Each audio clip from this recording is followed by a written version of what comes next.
Ça, dans l'aéroport Yanjili. Oui. Non, le problème est ça, boy. Ça fait 2 semaines. Ça fait 2 semaines en Goyo, dans l'aéroport Yanjili. Ils ont chassé tout le monde. Tout le monde. Bengana batu nyonso na aéroport. Batu wana nyonso. Bakenda na bandako basonga bandako. Ils n'ont pas travaillé. Na butu wana, ils ont 2 Antonov Ekwea. Ba militaire rwandais. Nde ba kiti. Vous comprenez? Ba militaire rwandais ba kiti, misu ba kiti, ba kei nzela ya ba Congo. Misu ba kei nzela. Changer ma position. Viens à Bissau à Lemba, a commis nani Bruno. A changé position na bango nyonso ba commis kutu Bruno. Bazo tongela ndaku na Gombe wana. Gouvernement de muta sombeli ndaku wana même ata longwe président de la République. Pour yoebi vieux Bruno. Le vieux, notre vieux a été locataire depuis longtemps na échanger wana. Vous comprenez? Pour les loyo Moubaki Aloba jamais à cause de se soumettre devant Joseph Kabila. Vous comprenez? Jamais. Vous avez dit surtout on est à flatterie, ils ont flatté Tshisekedi. Bonjour chers amis fidèles téléspectateurs de la 3W-CongoFrance.com. Merci parce que vous êtes nombreux en train de nous suivre à travers le monde. Merci d'avoir choisi Congo France pour vous informer. Bienvenue dans cette émission Showtime avec votre humble serviteur Yannick Wenge Moto Atonda Kibunzambe. Merci beaucoup à tout le monde au Bozorata.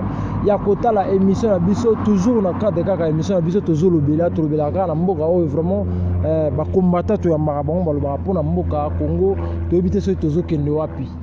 Ce tozo loba tout ça la émission parce que ba combattant ba congolais tout ça décis par rapport à Marambo oyo ezo le kana Congo tozo mona tozo mona bana mike bazui ba carte électeur bana ba 9 ans bana ba 7 ans bana ba 8 ans kamboka mo boy donc vraiment ezo ça la passe alors là il poto sur la moi le solo na papa Jansi combattant la carte menene mboka o vraiment na sina yamba déjà merci beaucoup na José Didi Pumba boss nanga merci beaucoup na Jaurès Ndiko monsieur le millionnaire le tout pour ça merci beaucoup à 0044 maman Nadine Malila et belé au botal la biso to za ngate au pesa merci parce que vous êtes fidèle na émission Showtime. Je suis avec papa Jansi.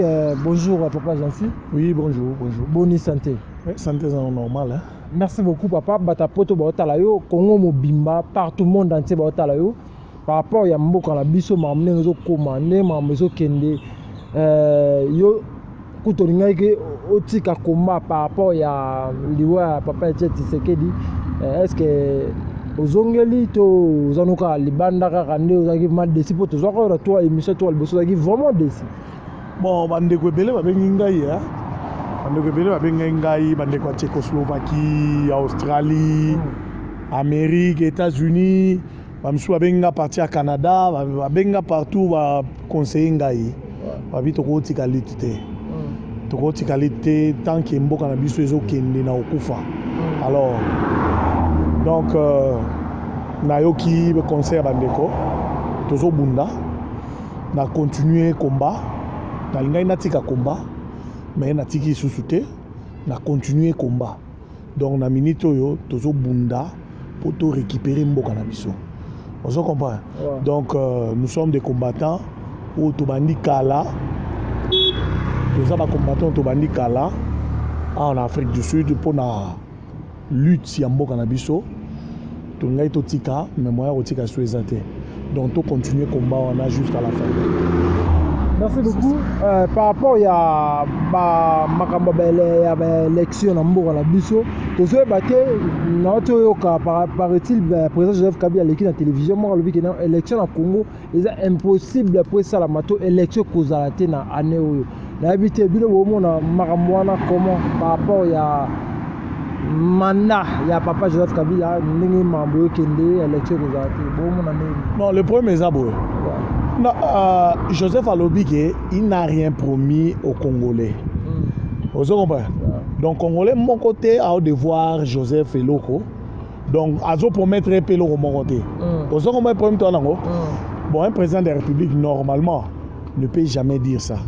Vous comprenez? Soit un président de la République comme le niveau à Oloba Babiloko wana. Donc il y a une position na yende ngazali. Donc selon ngai na yebi que élection et otikala jamais aux en Congo. Comment peut pourquoi? Oui. Première raison, et ça que normalement élection et salamaka, il faut opposition et zala. Mais na mboka on a siko RDC. Ouais, oui, biso qui azali opposant, il y a Joseph Akosio. Vous comprenez? Ouais, oui, biso qui azali opposant Joseph Akosio. Bon, mon ancien mi azali opposant. Non, eza ba mascarade. Eza ba mascarade. Eza biloko moko ese le kala. Vous comprenez? Eza ba mascarade. Donc mon ancien mi wana aza opposante. Vous comprenez? Eza ka ke bazo sacrifier batu bakufa à l'occasion de rien. Joseph a sacrifié ceux qui ban amour bakufa.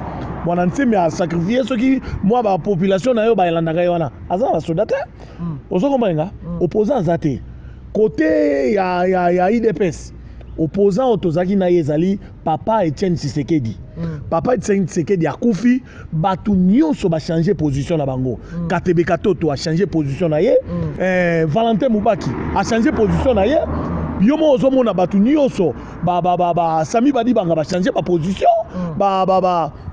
Vient na biso Alemba akomi nani Bruno a changé position na ye bango nyonso bakomi kutu Bruno. Bazo tongela endaku na Gombe wana. Gouvernement de mutasombeli endaku wana même ata longwe président de la République. Pour yoebi vieux Bruno. Le vieux, notre vieux a été locataire depuis longtemps na échangeur wana. Ozo komba. Vieux wana zaki locataire bandakala. Banda zaki na Tshisekedi. Bu a commis premier ministre. Yozo yoka premier ministre gouvernement sombeli endaku. Mais yeba sombeli endaku. Donc yeba sombeli endaku. Vieux na biso a été locataire. Ok, a eu chance na comme premier ministre. Yebisanga niveau nini oyo vieux Aroiba. Expliquez ngaina. Il a été pauvre depuis longtemps. Donc de locataire à premier ministre. De locataire à zaki locataire. Na lopango yo ba porte à porte. Bou directement a commis premier ministre. Expliquez ngai ba congolais nyo sobo expliquer nga mutu wana soka loba yiba Aroiba na niveau nini. Bon yepeko mo Christ te yepeko sangote yepeko abete yebisa ngai nani akopekisa yiba donc muto opekisa yiba zate donc il va voler na façon oyo alingi ozokomenga lelo yo vie onani oyo vie abandundo oyo wazaki ministre après Kizenga vie onani attends la bosse comme on a atonga banda rebelle boy atonga rebelle. Bon, raisonner ta vie, il a été pauvre. Comme premier ministre. Tala babuba dégâts au Yassali. A tongi ba parler par-ci par-là. Donc, moutoua au contrôler Azate. Non, matata mpogno te. Avant matata mpogno, na bosse comme on est sur na website. Vous comprenez? Tala ka niveau wana. Donc pour l'axake, batu wana nyonso bazo le kasiko. Vous comprenez? Bazwa ki Sami Badi banga batiaki wana pour na maîtriser baluba. Pour ils ont compris que bangonio sur le service de renseignement va comprendre que baluba nde bazo créer des ordres. Baluba nde baza éveillé, ils sont trop éveillés. Baluba nde baza trop éveillé. Ozo comprendre nga na simateke di bangonio so. O comment? Basimimo. Mais sikoyo bazo combiner c'est gouvernement. Sikoyo yango na pour na calmer baluba. To luka to moyen to tia bandeko na bango. Est-ce que yo ka bato bandu nu baloba susu baloba te po ba yebi ke ve kizenga sala ba maman na ba dega okomenga ale ba ye ba zui petit na ye a remplacer petit na ye petit na koti wana petit na sali maman na ba dega ozokoma bunto contrôler bango azate bato bandu nyonso bakanga minoko na bango palu oyo ve kizenga lia mabele soit disant qu'il y a na livre d'or ngoti lelo na fonga mate ozokoma entre ta vie azoke na liwa mais livre d'or na fonga mate ti lelo. Et en même temps, gouvernement municipal, il faut attaquer IDPS. Ils ont commencé à attaquer IDPS. Nabimisa CD Moko, on va parler sur complot. Il y a famille à Tshisekedi contre Tshisekedi. En Afrique du Sud, ils combattent la télémélangaï. Heureusement, ils ont un docteur, ils ont un docteur Vangu.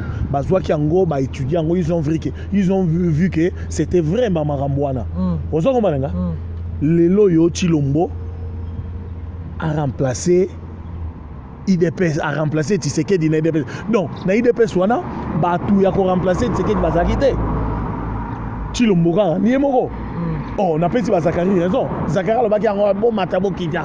IDPS wana eza ya famille Tshisekedi. Solo Tshisekedi a kufi. Moi na ende mto remplacer. C'est ce qui s'est passé.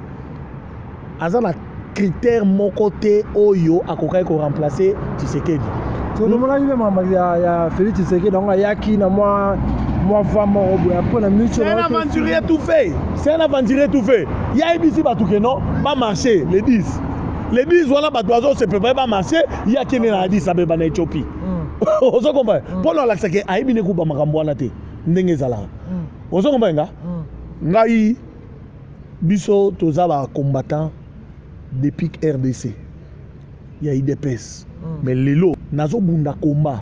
Na tiki combattre. Mais na longwende na IDPS. Ah donc longwende na IDPS. Nous avons combattant. Na préciser. Naza combattant. Na longwe na IDPS.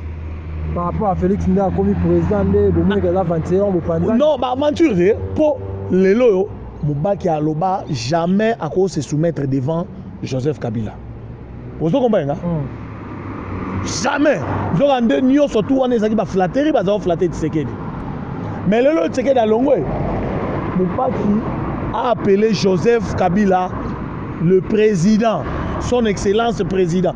Oh, mais c'est regrettable. Vous comprenez le niveau là? Na longwende na IDPS pour comprendre que IDPS c'est comme une partie à ma aventure. C'est une partie de Non. Nazali combattant, révolutionnaire.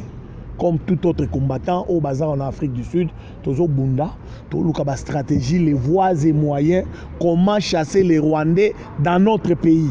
Merci beaucoup. Par rapport à 9 ministres de l'Union européenne, va suspendre bango réaction à Binozanini par rapport à la suspension. Tout le monde va boucher bazana kati, va mende bazana kati. Tala, au moment où Bamamusuzu est à aventure.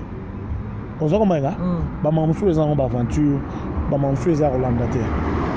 On sait comment il y a au moment où le gouvernement est bimi à Brino, les gouvernements ont besoin de maîtriser la population. Vous comprenez? Maîtriser la population. Et Brino, pour maîtriser la population bien, la stratégie de Tshisekedi et qu'il y a na Kinshasa. Vous comprenez? Donc, Moutou, à Osala et Lokowana, Ezali Brino.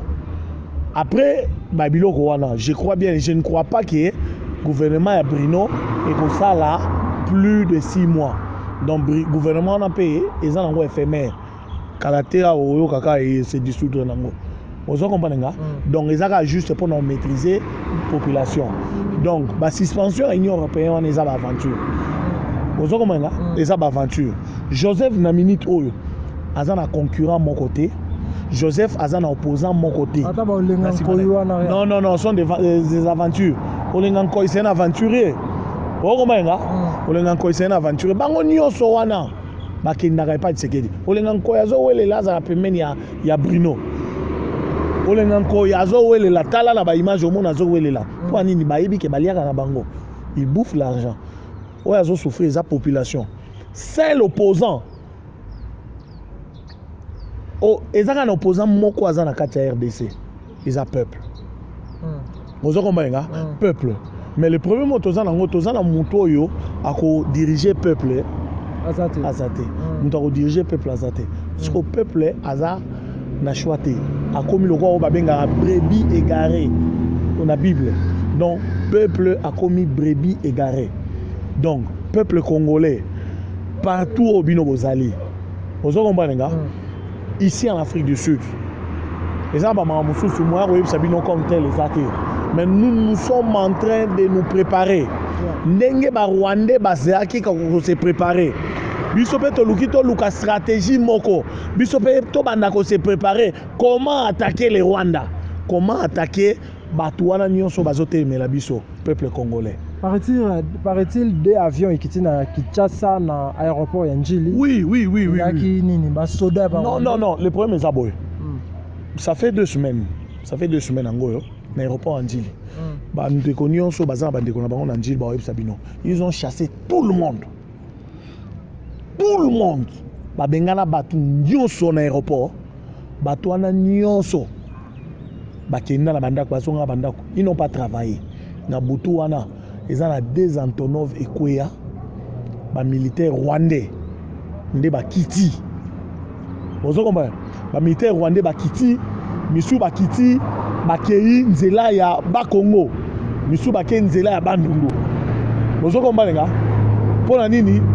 Pour protéger Kabila na complot oyezo salama. Pour normalement Moutou a chargé à mission pour na bengana Kabila pour le moment. C'est Eduardo. Ozo komanga skoyo Museveni ayokani na vie na ye Mukagame basangana pour batelemela Eduardo. Yango monaki ba avion ekweyaki. Bosiko ya soki ba nani Kabila sali bongo. Na Congo ya moko za na ba soda, tifo ba soda ba utaka Rwanda pour ba. Non, le problème au moni ba policier rwandais. Et ba policier congolais et ba militaire congolais. Bazar kwa basi ndumba. Au moins même ngai lelo. Lelo nde na saboy. So na kiti po toujours se préparer photo kita. So na kiti na pesi mot d'ordre. Les militaires congolais vont m'écouter. Ba o sala on na websa bango. Au moins ça ba réalité musu moyen to lo bango e pas ba tuezate. Voilà vérité ba réalité musu moyen lo bango e pas ba tuezate. Mais o ezali ezaki peuple congolais tout se préparer to luka moyen les voies et moyens partout au biso tozali. To bunda pour intérêt mboka na biso. Mutolu na biso bakundango na Congo. Devons descendre. Il faut to kita Congo wana. Ozo komanga biso nyonso ifoto kita Congo poto bengana munguna wa telemeli biso. Monantemi abi a déclenché guerre les 7. Celui guerre sur le moment où ça la maladie 7 ya mois auto banda.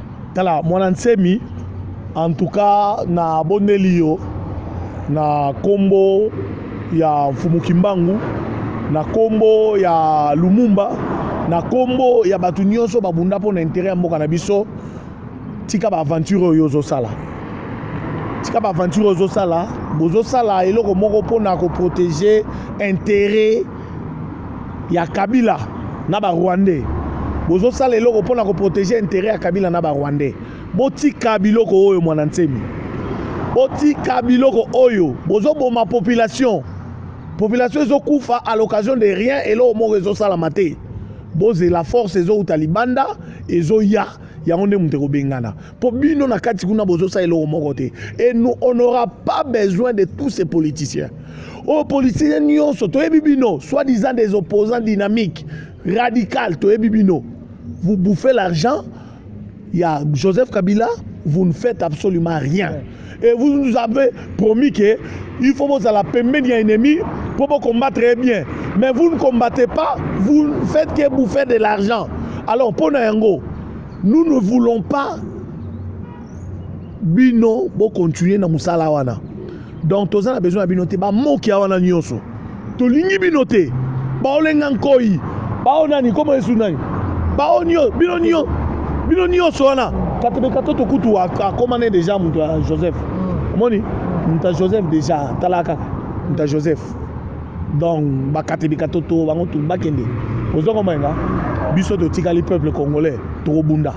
Biso moko. Par rapport à syndicat de Kolo à Zoya na Kinshasa pour mama mboka bozo mona ndenge nini babipe bazo refoulé pe ba congolais na Angola mais bino bobi que non ils doivent les préparer et le moment pour na Congo mais bazo refoulé ba congolais pe na Angola. Non, on a des images. Tous ça ba image oyo. Moya ko publier ngo pesaté moni hein service à renseignement zali ba ozo ba information. Tu as besoin de publier le qu'on a été. Mais au biso to ebi zaka ke non. Peuple congolais a se préparé. Ma qui ben dessin aux alatés dans RDC. Mais la personne bako babenga en français bako tei. C'est tout. Vous savez comment ben dessin aux alatés et le peuple congolais vont juste acclamer. Le peuple congolais vont acclamer. Oh biso to ebi yango wana. Batika peuple congolais.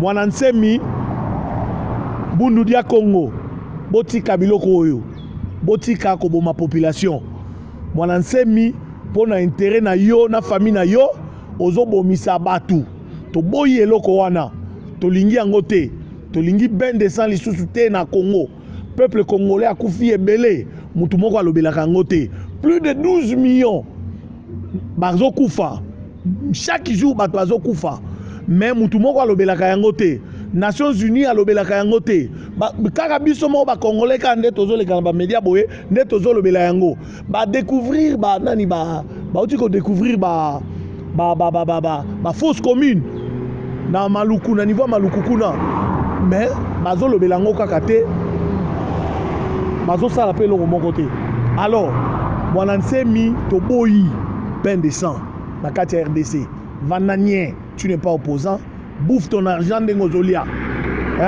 liambongo na ndengo zolia tolingi te tika biso calme. Paraît-il na mboka moko bo province moko boye tomoni bana mike ba s'enrôler bazana ba carte électeur bana ba 6 ans 7 ans 5 ans na mona zana ba image nango elekana na éviter ezani ni na maloba kabila bi azo promettre l'autre pour l'élection ezakaka pona olakisaka eza ba aventure que élection ezala te yo so mona mwana 4 ans voter oso mona mwana 5 ans voter pona olakisaka ba aventure ezali et ba carte électeur wana epesami kaka pa mwana moko te bana wana kaka yo monite bana bazebeli na Kisangani na nani na Équateur. Ils ont commencé à enrôler les gens à l'Équateur. Bana oyo ya mike ba enrôler en Équateur. Bana moins de 10 ans ba enrôler bango en Équateur. Ozo komenga ba kesoki na ba Kisangani kuna na Katanga kuna ba enrôler bana. Bon, ba province onde ba kabola on a évité. Ozo komenga mais to ebike eza ba côté Chaba. Ozo komenga ba enrôler bana. Bana na bano ya mike wana. Mwana wa muki a voter nani. Donc pour l'accès élection égalité. Normalement élection en Vessalama il faut un vrai opposant à Zala. Yango no moni ba salaka tricage tour liboso na 2006 ba bimisaka Vital Kamerhe. Soko yebaka. Ba bimisaka Vital Kamerhe pire Joseph. Ozo manenga. Tango mundela compagnie terrain Vital Kamerhe yo za pire Joseph. Kamerhe moi sala autrement ezate. Allez, nde sikoyo ba komeka koluka moyen ba bimiseli biso Jean-Pierre Bemba. Vous comprenez? Or Jean-Pierre Bemba pion ya Museveni. Vous comprenez? Tango ba ko mona vie Etienne Tshisekedi bimisi mutu bango tout. Bazaki paniqué. Vous comprenez?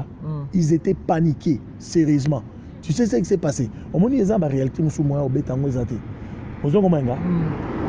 Tant vie na likasi. Mutu nyonso azalaka na likasi. Tant Tshisekedi akenda na likasi na butu.